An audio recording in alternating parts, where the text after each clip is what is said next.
2 semanas depois de suspender o pagamento das chamadas emendas PIX, o ministro do Supremo Tribunal Federal, Flávio Dino, congelou também as emendas parlamentares impositivas. O governo federal, o Supremo Tribunal Federal e o Congresso chegaram a um acordo para estabelecer critérios para as emendas parlamentares. Era dia 20 de agosto e uma reunião com representantes dos 3 poderes tinha ares de consenso em torno das emendas parlamentares. Ou pelo menos a busca de um consenso. As emendas parlamentares deverão seguir novos critérios de transparência, rastreabilidade e correção, como já havia determinado o Supremo Tribunal Federal. Mas a temperatura voltou a subir menos de 2 meses depois dessa reunião. Mais precisamente no meio da semana passada, em 9 de outubro. A Comissão de Constituição e Justiça da Câmara aprovou o que tem sido chamado de pacote anti-STF. Foram 4 os projetos que limitam os poderes do Supremo. A primeira PEC aprovada foi a das chamadas decisões monocráticas. Só permite decisões individuais em casos de grave urgência, risco de dano irreparável ou durante o recesso do judiciário. Em seguida, a comissão aprovou a PEC que dá um novo poder para o Congresso Nacional. Permite que deputados e senadores possam suspender decisões do STF se considerarem que a decisão ultrapassa a função do Poder Judiciário. A CCJ aprovou ainda 2 projetos de lei que aumentam a lista de possíveis crimes de responsabilidade dos ministros do STF e quer facilitar a análise de pedidos de impeachment dos integrantes da Corte. Textos que, na maioria, têm a sua constitucionalidade questionada. Eu acho que o ponto mais importante nessa discussão é saber diferenciar o debate sobre decisão monocrática e o restante dos projetos que estão na Câmara. O restante é lixo autoritário, Aline, é puro lixo autoritário. É quebrar a democracia. Nós teríamos tido, nesse sentido, um golpe parlamentar. Seria uma venezuelização do Brasil. A Câmara estaria venezuelizando o Brasil. A resposta do presidente e do decano do Supremo Tribunal Federal foi imediata. Não se mexe em instituições que estão funcionando e cumprindo bem a sua missão por injunções dos interesses políticos circunstanciais. E se a política voltou a respirar ares de normalidade, isto também se deve à atuação firme deste tribunal. E no dia seguinte às votações na Comissão de Constituição e Justiça, outro ministro do Supremo voltou a mexer no calo dos parlamentares. Os parlamentares querem a liberação do pagamento das emendas que está suspenso desde agosto pelo Supremo. Só que o ministro Flávio Dino, relator desse caso, disse que não dá para liberar ainda não. Para Flávio Dino, o Poder Legislativo deixou de apresentar objetivamente informações completas e precisas para estabelecer um cronograma para ações futuras.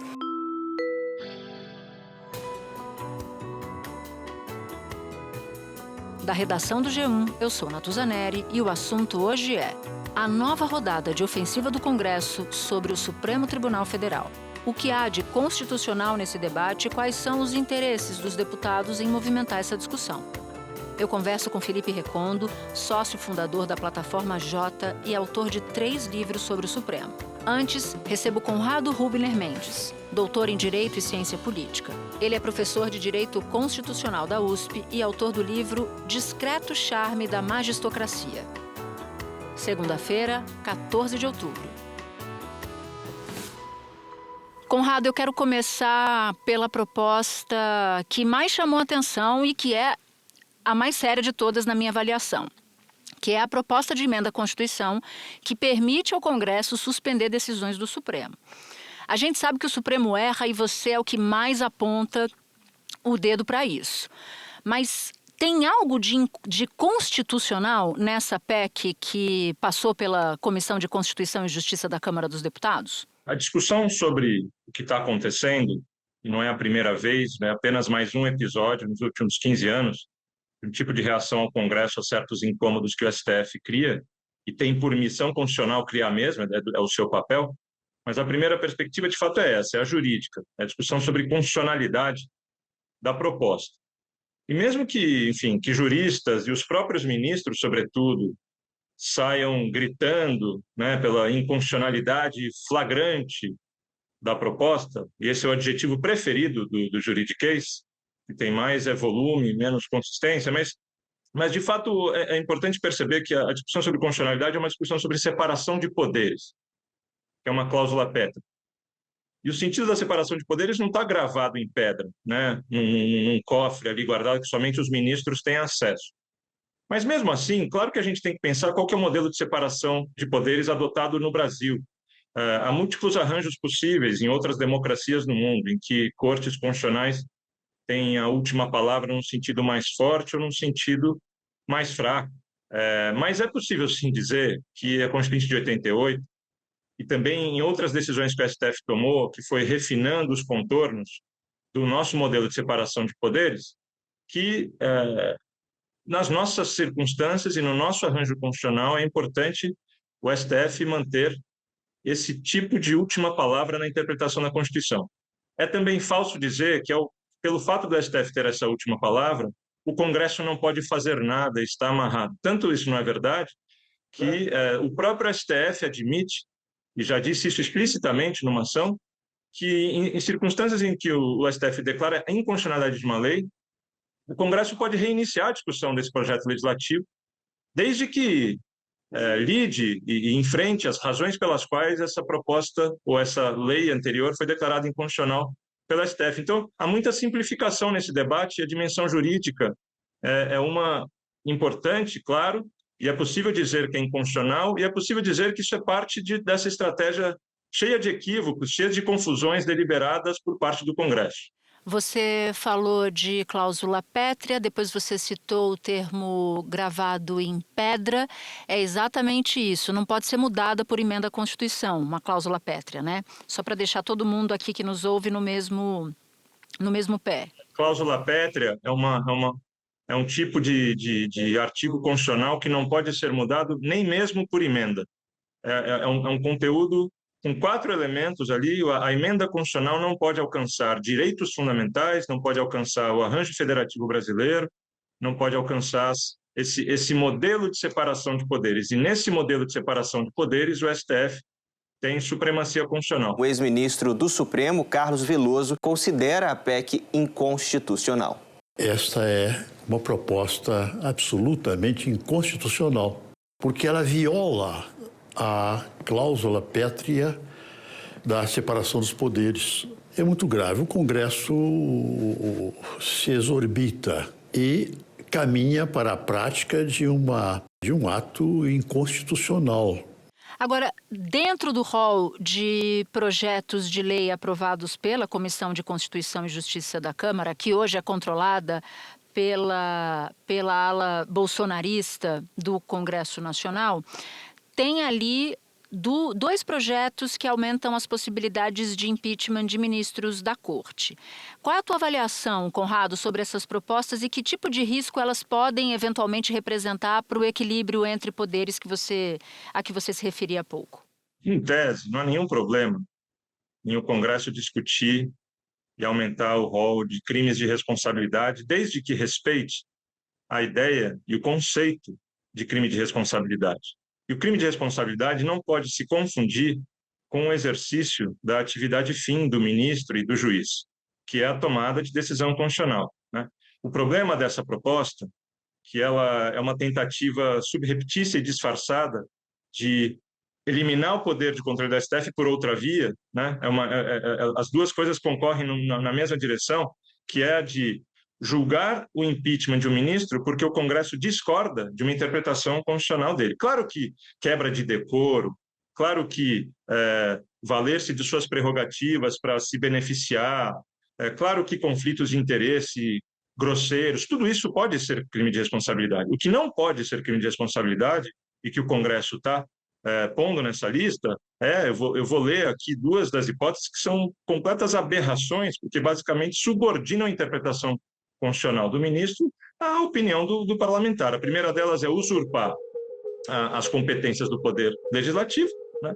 Como se fosse o Legislativo que definisse qual a competência do STF, como se fosse tão simples e matemático definir a divisão de tarefas entre Legislativo e Corte Constitucional. E a outra não é usurpar, mas é um outro verbo, é violar por meio de interpretação, a imunidade parlamentar. A imunidade parlamentar é uma outra questão aberta à interpretação, e o STF tem e deve ter a interpretação sobre a extensão da imunidade parlamentar. Portanto, é uma enorme aberração, é uma forma substitutiva ou alternativa de se neutralizar e de se trancar o STF. E sobre a proposta que limita as decisões monocráticas dos ministros do Supremo? Qual é a tua opinião sobre essa proposta? Eu estive aqui no assunto meses atrás e curioso, né, que a gente está voltando ao mesmo debate. Então, a gente vive em rodadas circulares para debater as mesmas coisas. A extensão do poder monocrático de ministros do STF é, sim, uma aberração também. E a consequência de restringir decisão monocrática de ministro do STF não é um enfraquecimento do poder do STF, é o fortalecimento do STF. E a gente não pode confundir ministro do STF com a instituição do STF. É importante insistir e bater nessa tecla, porque senão a gente vai confundir as coisas, vai continuar confundindo as coisas. É importante para o fortalecimento da instituição do STF que os ministros passem a respeitar e a definir exatamente qual o limite da decisão monocrática, se é que eles podem tomar decisões monocráticas em decisões constitucionais, né? O problema é que ministros do STF gostam muito desses poderes individuais. Tem muito interesse em manter esse poder individual e, obviamente, são inúmeros exemplos, eles abusam desse poder individual. E acho que essa é uma aberração que fragiliza a Corte, não fortalece a Corte. Em síntese, as razões da extrema-direita, dos extremistas para limitar o poder monocrático podem ser as piores possíveis. Eles estão tentando, por todas as frentes, calar o STF, fechar o STF metaforicamente. Mas, em tese, limitar, independentemente das razões erradas dos extremistas, limitar o poder de monocrática é uma medida debatida há mais de 15 anos pela comunidade acadêmica. Não surgiu com os extremistas, eles só emprestaram essa ideia para os piores objetivos. Conrado, quem te lê, ouve, assiste, sabe que você é uma voz super crítica ao papel que o Supremo assumiu nos últimos tempos, né? Você já citou um excesso de poder individual do Supremo Tribunal Federal, já apontou caminhos para reformar algumas práticas do Supremo. Agora, que diferenças há entre as críticas que o Supremo recebia no passado e as críticas que o Supremo sofre ou recebe agora? Eu vou ressaltar isso. É papel constitucional de uma corte incomodar os outros poderes, porque qualquer agência de controle incomoda o controlado. Então, poderes que abusam da Constituição merecem ser controlados, é natural que reajam a isso. Então, é mais do que normal isso. E, no fundo, esse é mais um episódio, nesses últimos 10, 12 anos, em que o Congresso alardeia uma proposta para mudar o STF. O que o Congresso quer, no fundo, Natuza, não é aperfeiçoamento do STF, né?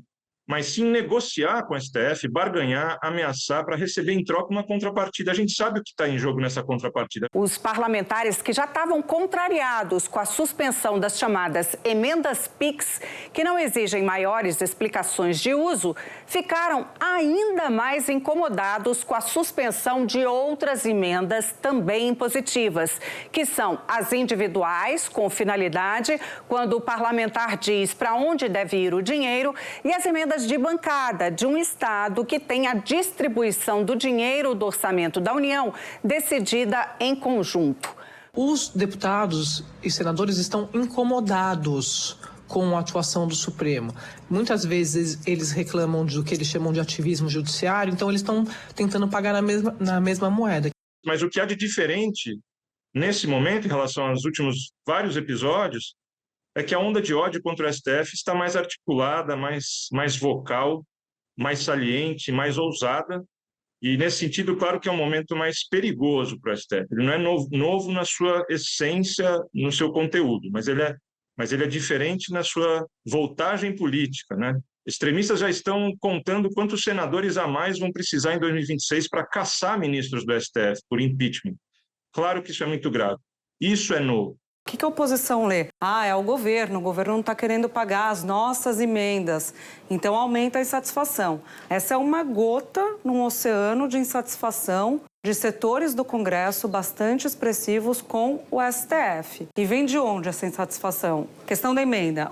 Aí tem os inquéritos que estão com o ministro Alexandre de Moraes, joias, o inquérito do 8 de janeiro, o inquérito da vacina, tem a própria defesa feita de maneira firme pelo STF da democracia brasileira enquanto setores, aí no caso minoritários, eram mais radicais, queriam uma ruptura.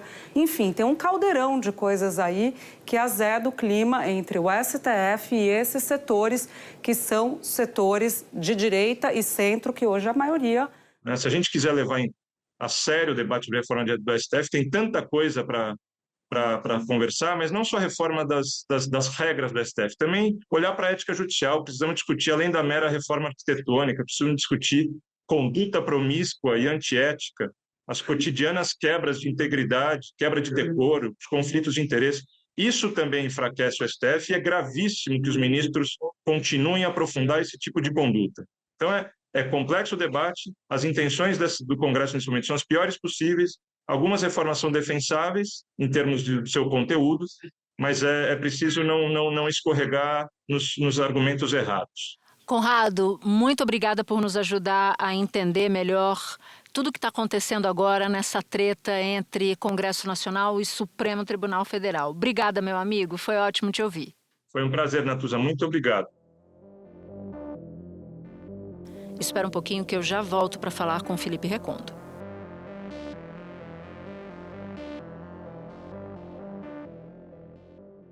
Felipe Recondo, Arthur Lira indicou que a proposta que trata das decisões monocráticas dos ministros do Supremo tem maiores chances de avançar em relação às outras.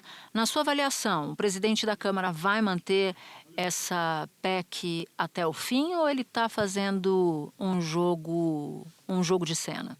Natuza, eu acho difícil que essa PEC permaneça na mesa por uma razão. O texto é muito ruim. O texto ele não ataca, como eu acho que os congressistas gostariam de atacar, esse problema que é antigo. Vocês vão ouvir tantas críticas ao longo do tempo em relação às decisões individuais dos ministros do Supremo, tanto é que o próprio Supremo já fez alterações no seu regimento para tentar diminuir esse problema. Criou o plenário virtual e estabeleceu que decisões monocráticas devem ser levadas na mesma semana ou imediatamente para referendo dos próprios colegas. Ou seja, esse é um problema que está sobre a mesa há muito tempo. Mas a proposta não é boa e ela mistura coisas e pode gerar efeitos que os congressistas talvez não tenham pensado. Então tem algumas coisas ali no texto que não param de pé. Por exemplo, dizer que não pode haver decisão monocrática que afete políticas públicas. Bom, em controle de constitucionalidade ou assuntos que cheguem ao Supremo, via de regra vão afetar políticas públicas. Significa, portanto, que o Congresso não quer nenhuma decisão monocrática?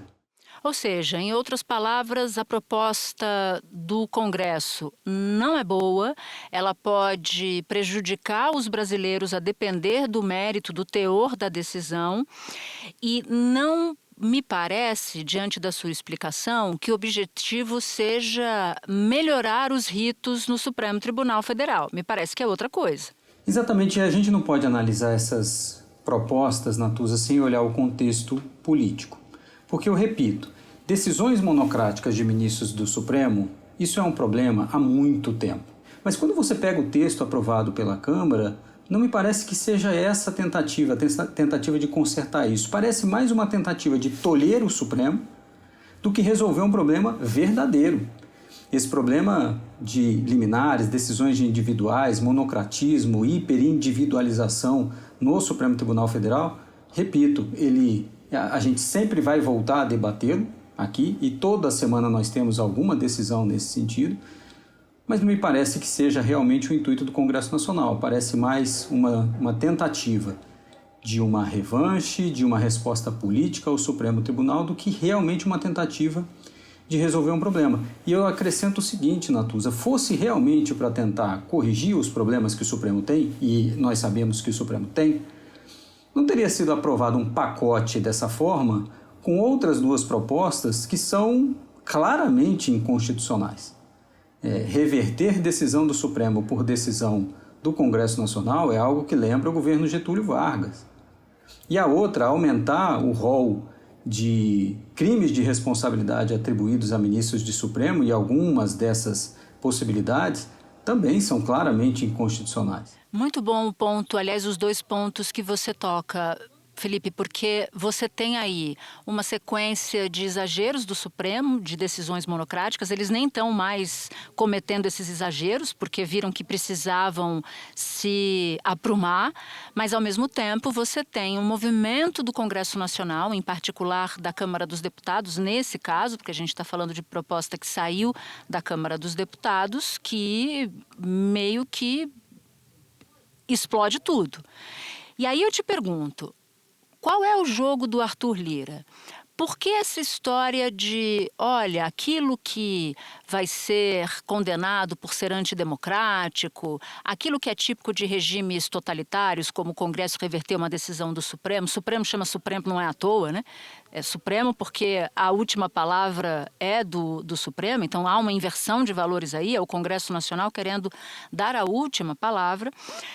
E, ao mesmo tempo, dizendo, não, decisão monocrática aqui a gente vai adiante, não precisa tirar de pauta. Qual é a jogada dele? Eu continuo achando que Arthur Lira pode estar mandando mensagens trocadas, porque para o Supremo a indicação que ele deu é que esse pacote não avança, e nenhuma dessas medidas. O que o Arthur Lira fez, o presidente da Câmara? Ele está no meio dessa confusão aí para tentar fazer o seu sucessor, ele quer fazer um nome que seja vitorioso e que tenha o apoio dos dois campos, né? Estou falando do campo do Bolsonaro e o campo do Lula. E tampouco quer brigar com o Supremo, porque vai saber o que né? Em política tem o dia seguinte. Então, o que o Lira está falando para a corte? Matéria que não tiver um consenso, ou não tiver pelo menos uma conversa ou um meio termo com o Supremo, eu não vou fazer andar. Mas eu repito, no passado houve, por exemplo, um projeto que era de um deputado de esquerda, Rubem Júnior, falando sobre liminares monocráticas de ministros do Supremo. E esse projeto chegou a avançar, a passar na Câmara, chegou ao Senado, mas também não foi adiante. Então não me parece que Arthur Lira, nesse final de sua gestão como presidente da Câmara, vai ter condições de deixar esse assunto sobre a mesa e resolvê-lo de uma forma que não o inviabilize ou não o coloque em conflito aberto com o Supremo. Porque eu enfatizo esse ponto, se a proposta fosse realmente para consertar esse problema, ela teria um desenho melhor. E aí, ok, isso poderia ser levado à decisão do plenário da Câmara. Mas da forma como está escrita, ela é uma declaração quase de guerra ao Congresso, ao Supremo Tribunal Federal também, assim como as outras duas propostas. Então essa proposta ela precisaria de muito debate para ela ficar redonda ao ponto de, aí sim, haver algum diálogo de melhoria institucional com o Supremo.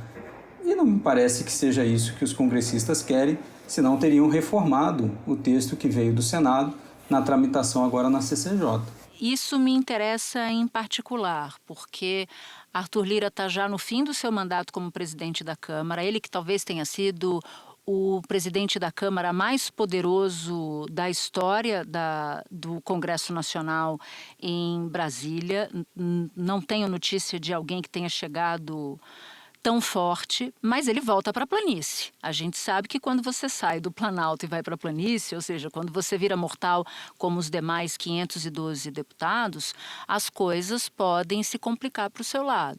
E no caso do Arthur Lira, já houve, por exemplo, uma decisão do ministro Gilmar Mendes favorável a ele, em caráter liminar, em que anulou aquela operação dos kits de robótica, que resvalavam nas pessoas mais próximas de Arthur Lira.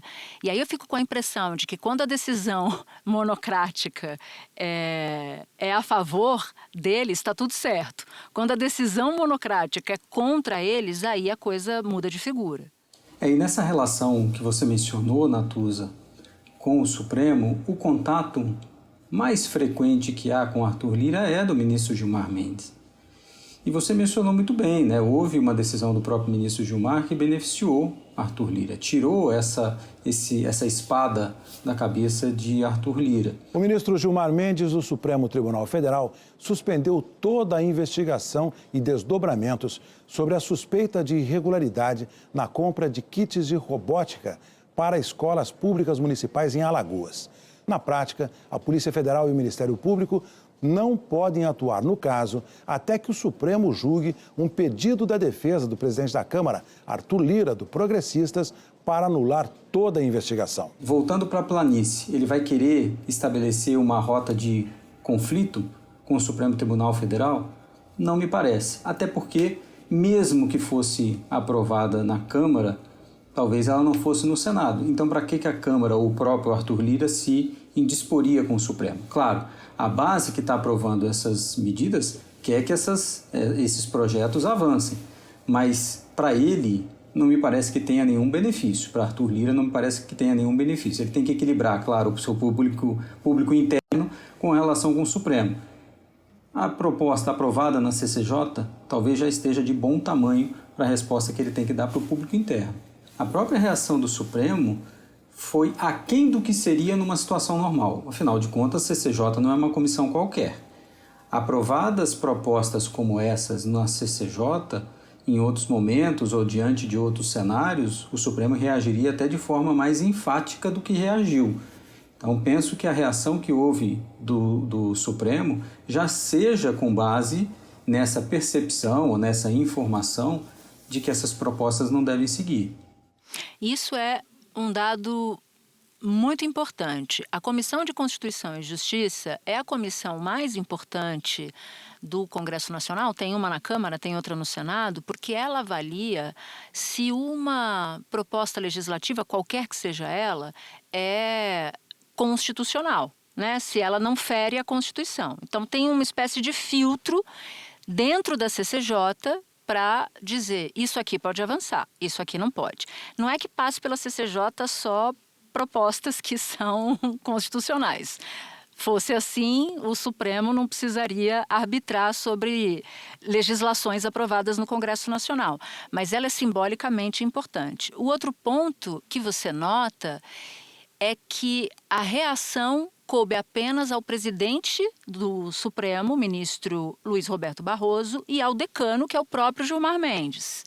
Em outras circunstâncias, se eles tivessem entendido que era uma guerra deflagrada e declarada, era o caso do Supremo inteiro se manifestar, o que não aconteceu. Eu acho que, inclusive, fez menos barulho do que normalmente aconteceria. E mesmo quando foi aprovado no Senado. Acho que a reação do Supremo foi muito mais enfática do que foi agora. E, repito, para mim, essa é a percepção dos ministros do Supremo. No Brasil, assim como na maior parte das democracias ao redor do mundo, o Supremo Tribunal é o guardião da Constituição e o seu intérprete final. Eu acho que não é jamais excessivo relembrar que são 36 anos de normalidade institucional. Essa é uma das grandes virtudes do texto de 1988. E isso não é pouco significativo se considerarmos as várias crises enfrentadas ao longo da nossa história. E se você me permite, Natuza, voltando à sua pergunta anterior, se você me permite, tem um ponto que é esse de mencionar, que em determinado momento a decisão monocrática pode agradar o seu grupo político. E aí o grupo político celebra uma decisão monocrática, uma decisão liminar. Podemos citar inúmeras, que a própria direita, essa direita que está agora patrocinando propostas como essa, defendeu no passado. E a esquerda poderia fazer o discurso em outro sentido. Mas eu acho que tem um outro ponto que também é verdadeiro. Essa alternância de elogio ou crítica acontece, dependendo do momento, mas veja que também há um denominador comum. O monocratismo, o exagero do Supremo, seus problemas institucionais, tudo isso incomoda a direita e a esquerda. Portanto, o Supremo também fica numa situação delicada. Numa situação de que no passado desagradou a um lado, agora desagrada a outro.